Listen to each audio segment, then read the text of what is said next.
Yan, mega love shout out sa inyong lahat guys. Yan, sa araw na ito guys, panibagong mga katanungan ang sagutin natin sa ating mga viewers. Okay?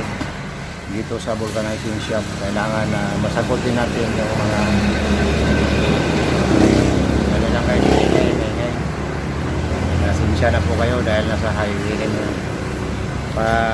Masagot natin yung mga katanungan nila guys dahil maraming katanungan ang tungkol sa vulcanizing lalo na sa mga baguhan. Okay, yung katanungan ni tricycle driver ay ganito guys.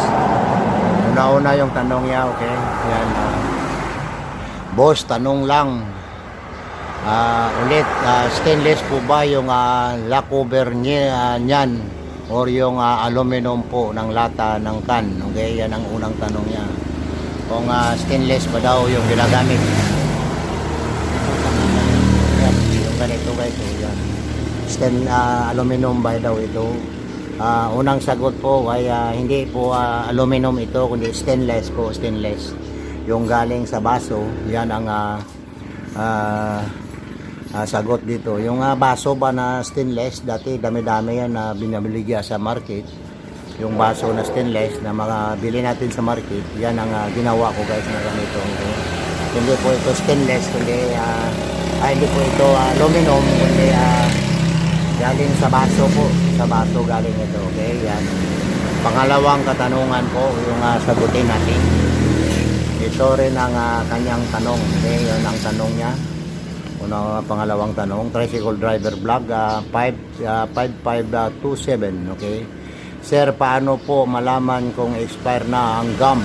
Salamat. Yan ang tanong niya. So, pangalawang tanong niya ay paano daw malaman kung expire na po yung gum? Ang mga gum guys, at mabili natin lalo na sa mga online, hindi yan basta-basta mag-expire.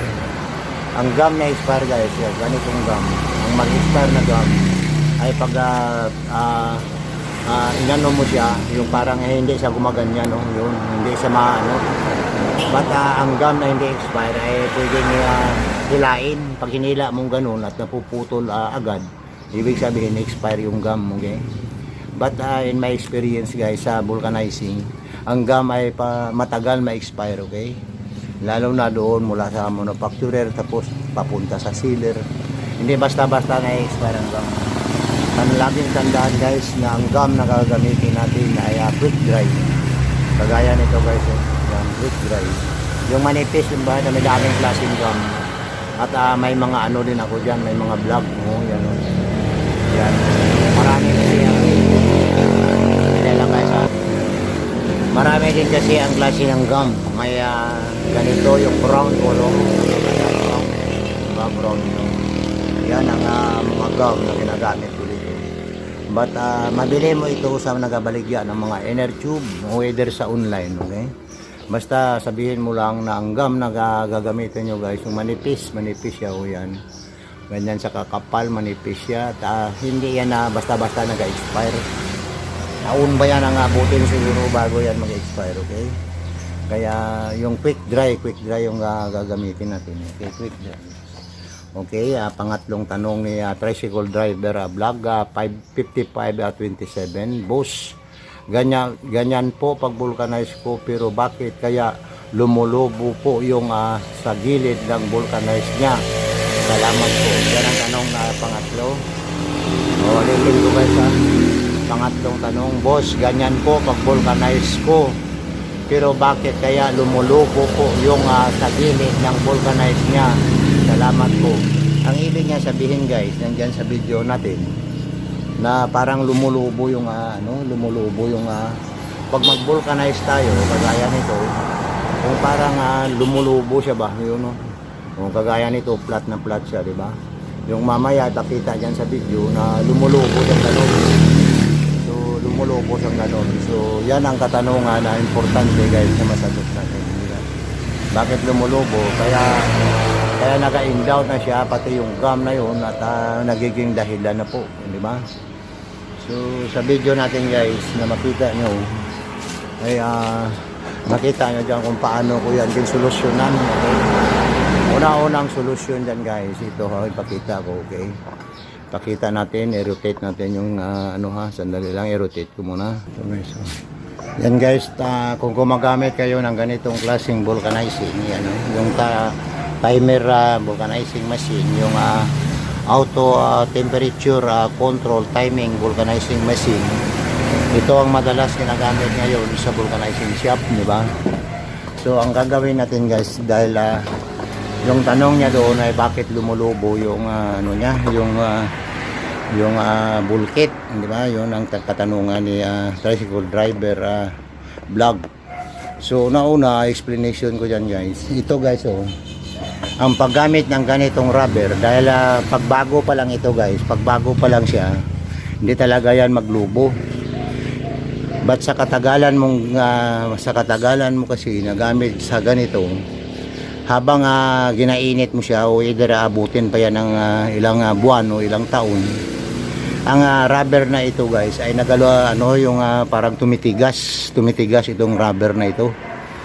Yung dala niya dyan ay tumitigas po yung rubber na yan, okay? Yung rubber habang ginainit mo siya, kagaya ngayon magbulke tayo, lalong nagainit siya, lalo itong tumitigas itong ano, mapansin mo dyan na tumitigas talaga ito, di ba? Habang nilalagyan ng init sa taas, tumitigas naman ang rubber niya. So kung may makuhaan ka na rubber, kasi yung pagbili mo nito, yung rubber na ito, yung rubber niya, hindi pa yan matigas, pero sa ngayon matigas na siya, di ba? Tumitigas ang rubber dito, kaya lumulubo yung ginagawa nating vulcanizing. But ang solusyon mo dyan po, maghanap ka po ng mga inner tube nyo, kagaya nito, mga inner tube na ginagamit ko. Yung kahit makapal, kahit mga ordinary na inner tube na makuha mo, ganito guys, oh, yan, oh. Pwede ka magupit ito at dyan ang ilagay mo sa taas niya. Kaya sa lumulubo dahil matigas yung rubber niya dito, okay? Yan ang kasagutan ko, matigas ang rubber dito, kaya lumulubo yung ginagawa natin, lumulubo siya dito. So yan ang sagot ko dyan, dahil nandyan sa video, mamaya makita nyo yan dyan, at nilagyan ko ng ganito, mawala yung lubo niya basta may rubber siya, dahil malambot na yung sa taas niya. Basta lumambot na yan dito, hindi yan maglubo. Pero pag matigas po yung nilalagyan mo ng ano, yung nagabulkit ka na ganito, nagabulkit ka ng ganyan, tapos matigas yung sa ilalim, lulubo talaga yan ang result niya. So para hindi maglubo yung result niya, lagyan mo na ang rubber na ganito, o either magpalit ka ng ganito, okay? Palitan mo ito. Dahil pag matigas yung ginalagyan mo ng tube dito, lulubo talaga ang labas niyan, okay? Experiment ko yan guys, at marami ko rin yun na encounter dito, kaya siya lumulubo dahil sobrang tigas na itong rubber.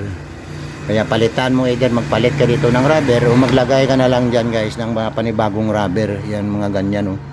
O yan, mga gupit ka ng mga inner tube, ganito. Yan, gupitin mo at iyan ang ilagay mo, isapin mo dito bago mo ilagay yung binubulkit mo, okay? Yan ang mga solusyon dyan guys, okay?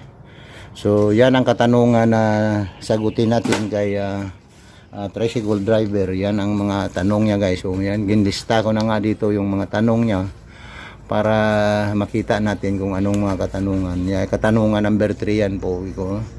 Boss, ganyan po ang pag-vulcanize ko, pero bakit kaya lumulubo po yung sa gilid ng vulcanize niya? Salamat po. Yan ang mga katanungan niya guys, okay? Okay, so kung nasagot ko na guys, diyan nasagot ko na sa video, panoorin mo na lang yung video, okay? Maraming salamat po sa inyong lahat.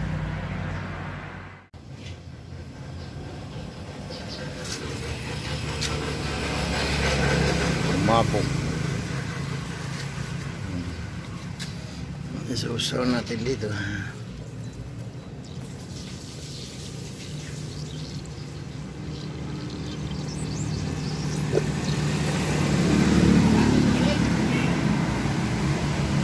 Parang bumubukol siya guys.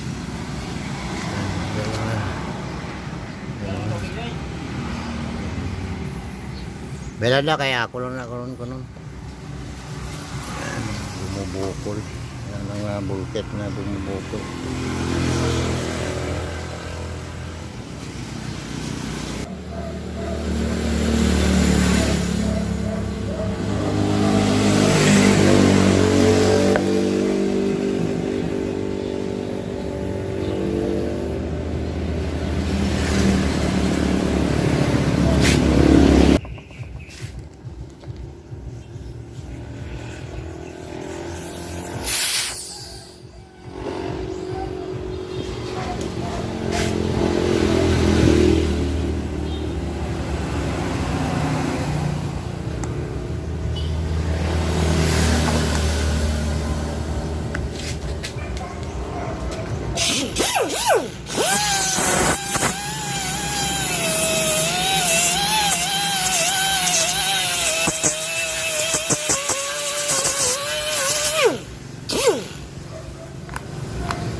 Maliit yung butas. Ito. Bulkit.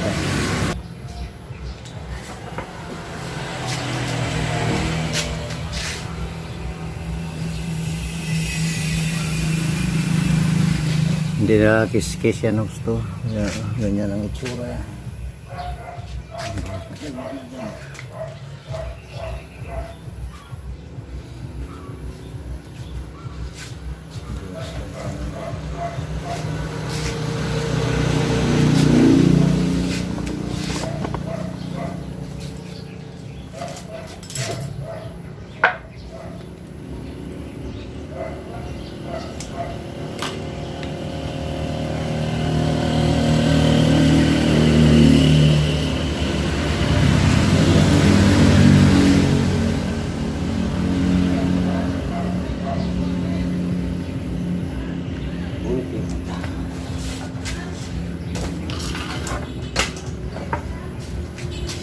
Bukitin natin.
Pwede na mag-set up. Okay, 3 minutes yan guys ha. 3 minutes. 3 minutes. Okay.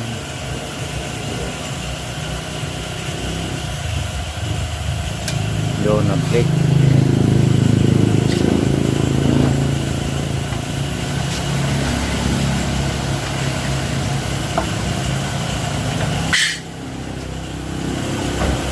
Yan, bumubukol siya, diba? Bumubukol siya. Bakit bumubukol yan guys ha? May i-share ako sa inyo bakit bumubukol ang bulkhead na ganito. Okay? Yan. So pero pag nilagay mo ito sa tubig, ano ito? Maghilom ito, kaya ito yung bulkhead na bumubukol. Mag-share ako nito guys.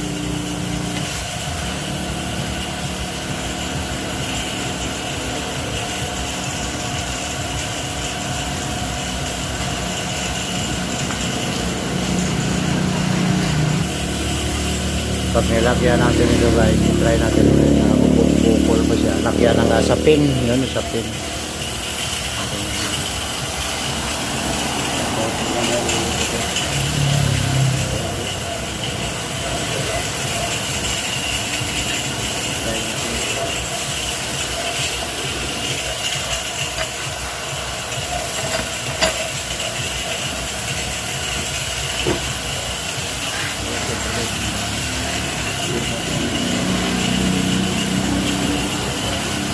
So dyan, nyo makita guys, try natin, may sapin yan ha, may sapin na ito. Pinapinan ko ng inner tube. Medyo makapal-kapal. Tingnan natin kung bubukol pa siya mamaya, okay? Yan guys, ang mga tanong ng ibang channel na sabi nila, bakit bumubukol daw yung bulkhead. May explanation ako dyan na gawan ko ito ng video para may explain sa inyo, okay? Kung bakit bumubukol ang mga ganyan na bulkhead. Kahit yung gamo naman ay okay. Ito yung gamo na ginagamit ko. Yun, okay naman ang gam. Ba't bumubukol yung ang tanong dyan? Ba't bumubukol yung ginagawa? Okay? Medyo maingay guys.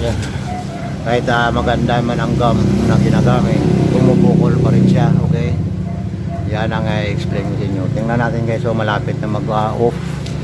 Tingnan natin kung bubukol pa siya, okay?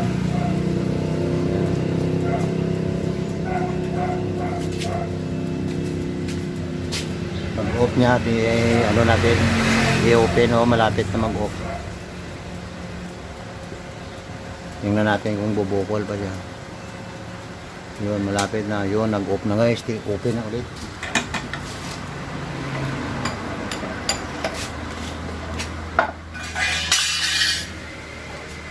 See, hindi na siya bumubukol guys. Yun, hindi na siya bumubukol. Ito normal lang ito dahil hindi naipit ng husto. But hindi na yan bumubukol guys. Ito na lang yung ano niya. Pero ano yan, wala problema yung mga ganyan. Kanina talaga yung parang lumulubo siya. Yan, okay na. Diba? Okay. Ang sekreto dyan guys ay dito lang yan sa ginagawa natin. Dito dapat hindi matibay kasi matibay na dito. Ano yung parang ano na yung rubber, yung nag-ano na siya, yung nagbigay na ba. So matigas itong rubber kaya nilalagyan ko ng ganito. Okay? So, di ba? Yan ang bumubukol na bulkit. So kung titingnan mo ang bulkit natin ngayon ay okay na. Di ba? Hindi na siya bumubukol kagaya noong kanina, di ba? Okay, maraming salamat. Ikabit ko na lang yan guys. Ikabit na lang yan doon. Tapos, hindi ko na videoan ang pagkabit. Okay.